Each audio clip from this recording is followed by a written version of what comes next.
In the new year, coming to you live from Tamarind Tree here in Langata, and we're just basically having a conversation on how 2020 has been, but also projecting in what we're expecting in 2021. In case you're joining us now, let me quickly reintroduce the panel that we have here with me. And we have Alex Manyasi, we have Stella Agara, Nafula Kisiangani, and thank you. Well, Stella, you've just joined us. Karibu sana. Thank you very much, And we Michael. were literally just going through the conversation, but maybe just to give you an opportunity to first of all just give your New Year's message to those who are watching. I think let me begin by wishing the entire nation a happy new year, possibly a more blessed new year and a less troublesome year. I would encourage all the citizens of this country to continue believing and continue being motivated to work hard. It is not the easiest space to operate in, but we must survive, and we have already demonstrated quite some resilience. So there's an opportunity for us to actually just push ourselves a little bit more. If we have managed to get past 2020, then 2021 is going to be much easier for us, because now at least we have some way of moving around. And one of the things that we noted when we came is how busy the hotel is. I mean, we didn't expect it to be this, busy, even as we were choosing a venue. Has that taken you aback, and does that maybe reflect that maybe things are actually rolling back? Actually, Michael, that's one of the things that I have noted when I walked in. The hotel is quite busy, and every time the queue kept growing, I kept asking myself, okay, maybe COVID wasn't that bad for the hotel industry. Indeed, they have been affected, but there's quite some movement, and people are finding ways to get back to business. We just need to ensure that we are thinking through safe ways of getting back into business. And there are some who have gone down, but there are others who are also emerging. So for me, I would encourage people to be a bit more optimistic. It's difficult, but it's a thing we can do. All right, and just before we took the break, one of the things we did was look at the president's speech and what he had to say. Alex, I'll start with you. Some of maybe the nuggets that you picked from his speech. It was not very long, but maybe what are some of the nuggets that you picked from his speech? Yeah, so if I can just mention a few things about what the president said, was the recovery strategies that we have had for a long time, which ushered in the Vision 2030. And in there we also started talking about the Big Four agenda. These are some of the things, and then of course he went ahead and spoke about the Nairobi Metropolitan Services and the changes that have happened therein. If I must, BBI, of course, had to feature. BBI and, that seems to be something with every speech that he has that has to feature. Yes, I think it's one of his legacy points that he wants to leave behind. So if you think about, for me, the most interesting part, and this one I'm being biased a bit, is the aspect of Nairobi. I'm saying this because I've been on KTN News talking about why Sonko had to go. Yes, procedure aside, in terms of what has been done in Nairobi, when we talk, we have for a long time spoken about more than half of Nairobians living in the informal settlements. And yet, if you look at the service provision levels in Nairobi, they have been really skewed towards the affluent areas of Nairobi.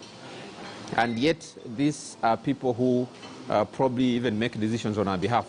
They are the ones who decide who becomes MP, who becomes MCA, who becomes governor. And that's how Sonko became governor. And when our leaders get elected, and the president spoke about the 24 health centers, level 2 and 3, which are supposed to be delivered by end of this month, the roads, the water, and everything else. And so that is a positive note that some of us have always looked to seeing what leadership means, especially in Nairobi. Right. And I have been on record saying that I'm one of those people who actually believe that Nairobi should not be a county. Simply because it doesn't make sense for a county that contributes almost 25% of our GDP, and yet we are giving it money to run, meaning that we have definitely just left people to loot money from Nairobi when this county should be feeding the country. And that's why I don't believe that Nairobi should be accounted. Although we'll get But to the now, looting part, yes. because that is a whole other conversation altogether. Just the fact that they're being funded, or Nairobi is being funded, or is one that has so much revenue, does not necessarily mean that it should be, a gravy train. But Stella, your take from the president's speech yesterday? I think for me, because my expectation was that he was going to be saying the same things he's been saying the whole year. I think for the first time this year, he has had to address us without fail almost every month, and sometimes in between the month when updating us on matters of COVID. I was looking for some of the heart-to-heart conversations he was having with Kenyans, and one of the things I noted is that he almost sounded like he was comforting Kenyans for all the trouble they've had to go through the whole of this year, right, and then asking Kenyans that we need to fetch some more energy to just try and pull together and support each other and bounce back. The other thing that I heard him say, if I was to use my mother's language, is to tighten our belts. That there was a little bit more trouble ahead, but we will surmount it if we tighten our belts and find other ways of surviving through this. One of my worries, though, about that statement is the fact that he's asking people who no longer have room to tighten their belts. We don't even have belts anymore. We don't even have belts anymore. We sold them. The belts are gone. So I really have a struggle with that, and especially when I think about the informal sector and the youth of this country. They have practically had to give everything they had. A good number of them have had to travel back to their rural homes. And when asking Kenyans right now to tighten their belts, I think Mr. President and the rest of us and our leaders would have to think through what tightening the belt is all about. And while we are talking about that, the other issue that we should be talking about is, as you ask Kenyans to tighten their belts, how then do we address corruption? How then do we address the wastage and the embezzlement that has happened throughout the year? How do you ask Kenyans to tighten their belts when you have not shown them how you resolved the corruption that happened? I think it's very, very unfortunate for people to be dancing on the graves of people who are suffering, and this is one area that we must converse about. Okay. Yes. All right. I found it interesting that he actually continues to speak about Nairobi. I think the president has been quite deliberate about Nairobi. I'm also suspicious because I don't think all his cards are on the table. But so far, I'm one of the people who's very happy that Sonko is not in office, and I'm on record on KTN as having said that maybe Nairobi needed to be a little bit more serious about it. I don't know if I agree. Are you in agreement with Alex that Nairobi does not need to be a county? I don't think I agree with the opinion that Nairobi does not need to be a county, because for me, there are certain things I've seen in this county that would never have happened. For example, I went to nursery school in Adams area, and there were roads that were never tarmacked around the Toy Market area and Woodley area. They were tarmacked for the first time when Kidero got into office under devolution. Right. So for me, that's just one example. I've seen market stalls, I've seen a couple of other things that have been built under devolution, and Nairobi needs those as well. Whether we can address that through a different framework, I don't know. But for me, I think the county system safeguards the interests of Nairobians. It's just a matter of making sure that then we have the right leadership in Nairobi, because Nairobi is supposed to be a huge collector. And we shouldn't be addicted to the huge collection in Nairobi. The idea in devolution was to take the collection to the rest of the country so that every other county would be collecting quite some revenue and also have some level of development. So for me, it's not just about not having Nairobi as a county, but having proper leadership in Nairobi. Leadership is the key question here. Nafula, your thoughts on the president's speech, and particularly the Big Four agenda, which seems to have been now forgotten behind the Building Bridges initiative. Your thoughts on whether that, first of all, was the way to go, the Big Four that he had given us, and now with BBI, that seems to have completely been left out. I would say that a lot has happened in this year that necessitated us to just rethink our priorities. Even the Big Four, Corona came. It was a totally new variable that called for some adjustment. I also wanted to project what my colleagues have just said, just to deviate from your question a little bit. I don't want the president to just think about Nairobi. There are so many other counties outside there where, let's say, the governors are not up to task. Like, I think we have to relook. And we had a conversation earlier on. Sorry, let me pause you there, because I think we're getting into leadership here. Yes, yeah. And the question then being, yes, there is an issue of leadership, but this is democracy. Who put them there? It's a Kenyan. I know all of us are accountable, but a lot of attention is being put in Nairobi, and we are at a point where I personally promote us developing also grassroots areas. Because when you look at Nairobi, for instance, I was discussing with a friend, the rents are too high because this is a market issue. There's a lot of rural-urban migration, and we cannot heal it by telling tenants, landlords to reduce the rent, for instance. We just have to strengthen mashinani so that people can see opportunities there, like what we were talking about, let's say agriculture and other things. So I think we should, Nairobi is really, really important, but all those other counties are really, really, really important because they contribute to the problems of Nairobi when everyone wants to come to Nairobi. But aside from that also, what captured me most in the president's speech, personally, he gave us hope and he just encouraged us to be resilient. And something that I liked how he also humanized himself as a father and as a grandfather, talking talking to teenagers who have been severely affected by COVID-19. We've seen the cases of teen pregnancies like going high. Right. Yeah, but like what I'm just my issue is that our president is so good in talking, but sometimes when it comes to just putting structures and mechanisms to mitigate this, I don't know if it's his team that fails him or not, because we need these issues to be addressed. We need to move from just talking to start talking. Like his speech was really nice, like it captured me personally. I felt like he cared, but now I want to see this being put into action. I want to see measures being taken to those, let's say the teenagers he was speaking about. There are many teenagers who are pregnant, and how are they going back to school? That is something that we are not having conversations, something like that, to get it. So, but I appreciated the fact that he was able to just get over to from his official from being official to kind of human, because Corona necessitated kindness, like it was a humanity. Yes, it was not discriminating. So for me that I really appreciated on him. And on the big four, I think like Corona, what Corona has, the emergence of Corona just calls for us to rethink about our priorities. We can't blame anyone, let's say, on the big four agenda, because honestly, we've all been struggling to survive. And but the big four is something that came up earlier on. Yes. And I'd like us to talk about leadership, because even when we look at Nairobi and other counties, like you rightly say, we have a vacuum on leadership. And they say things rise and fall on the kind of leadership that we have. But at the end of the day, the excuse that we're given by our leaders is that you're the ones who put us there. I mean, even right now, we have somebody like Ferdinand Waitito saying that he's going to go for, attempting to run for Nairobi. That, to some voters, is an insult. How do you get impeached, then you come and tell us that you want to run again for governor? Michael, we need to admit that we have a problem in this country. The problem is two-way. The citizens have a huge contribution to this problem, because when it comes to elections, the citizens are supposed to have the most power. The voter actually is supposed to have a lot of power in selecting. But then we also have a political class, and especially as well as the legal fraternity, who want to negotiate their way through the loopholes in the Constitution. And there are a few loopholes in the Constitution that they play around with.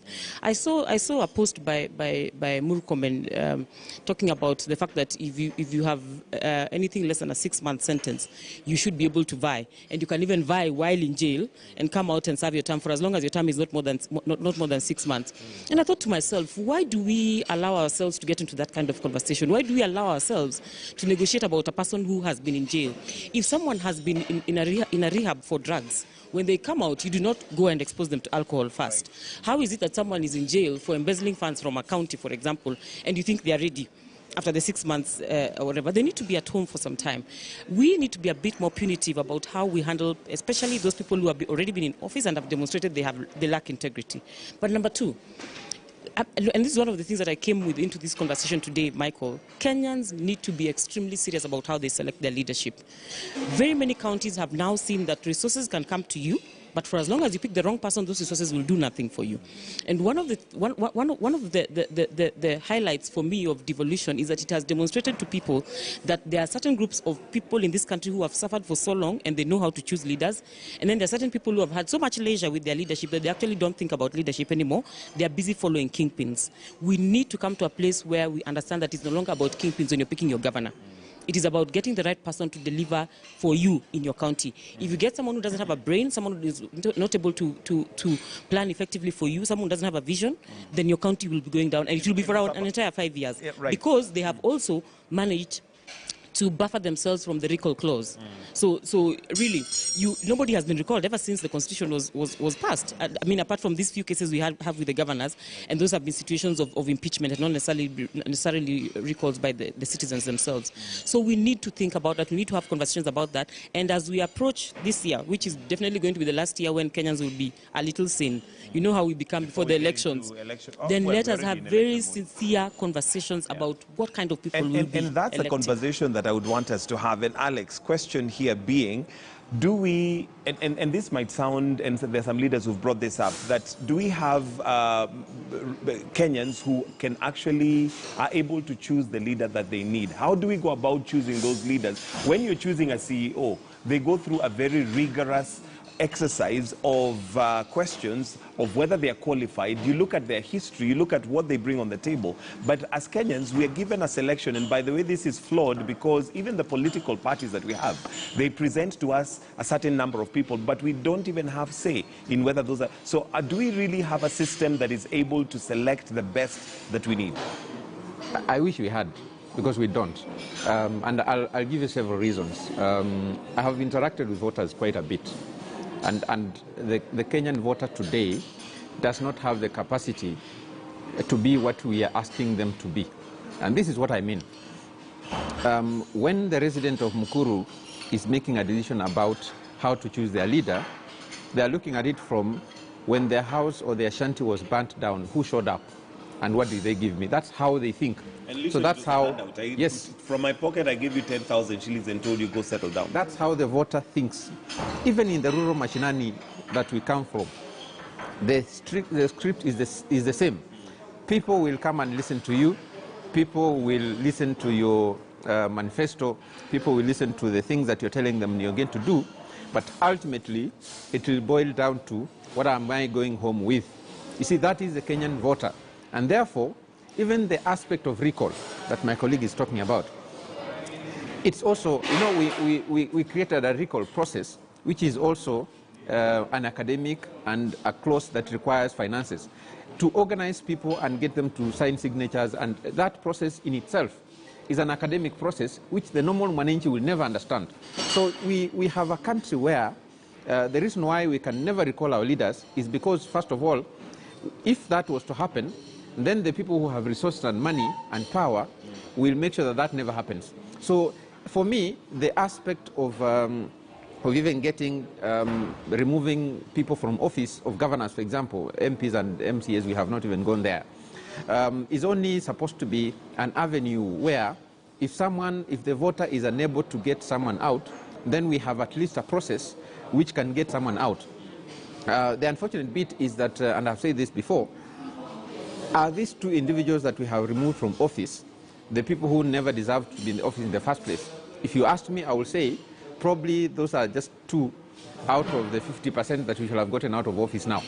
The question should be... We should never even have been in office in the first place. In the first place. Yeah. And if we see the abuse that we are seeing where Waititu, for example, is moving from Kiambu to want to come in Nairobi and run, is actually, to me, the highest abuse that I have ever seen to our system and to our constitution. The constitution is very clear about having been removed from office. You're not supposed to hold any public office, leave alone being elected anywhere.